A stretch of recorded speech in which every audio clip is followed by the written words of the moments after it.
জাতীয় নাগরিক কমিটিতে দেশের জনপ্রিয় ইউটিউবার সালমান মুক্তাদির প্রায় সামাজিক যোগাযোগ মাধ্যমে ব্যক্তিজীবনের বিভিন্ন বিষয় শেয়ার করে এবং বৈষম্য বিরোধী ছাত্র আন্দোলনের পক্ষ থেকে সবসময় নেতৃত্ব দিয়ে আলোচনায় রয়েছেন তিনি, যার কারণে সব মহলে বেশ প্রশংসাও পেয়েছেন Salman. Hello, my name is Salman Muqtadir and I am an online content creator and entertainer and a citizen of Bangladesh. এদিকে ফ্যাসিবাদী ব্যবস্থার বিলুপ ও নতুন রাজনৈতিক বন্দোবস্তার চলমান লড়াই সফল করার লক্ষ্য নিয়ে আত্মপ্রকাশ করা জাতীয় নাগরিক কমিটির সদস্য হলেন জনপ্রিয় ও আলোচিত ইউটিউবার সালমান মুক্তাদির। রোববার ৮ সেপ্টেম্বর বিকেলে কেন্দ্রীয় শহীদ মিনার প্রাঙ্গণ থেকে ৫৫ সদস্যের আহ্বায়ক কমিটি ঘোষণা করা হয়। সালমান মুক্তাদির জুলাই বিপ্লবে তিনি ছাত্র জনতার সঙ্গে সরাসরি ও অনলাইনে সক্রিয় অংশগ্রহণ করেন। আন্দোলন চলাকালে তিনি পুলিশের ছোড়া টিয়ার গ্যাসের মুখেও পড়েন।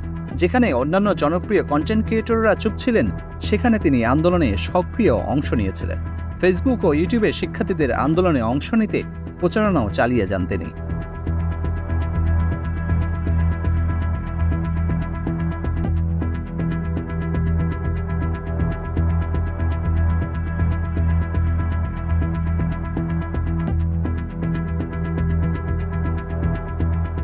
গলি থেকে রাজপথ, দেশ থেকে বিদেশ, শুধু ফুটবল কিংবা ক্রিকেট নয়, বিনোদন জগতের সব খবর একসাথে।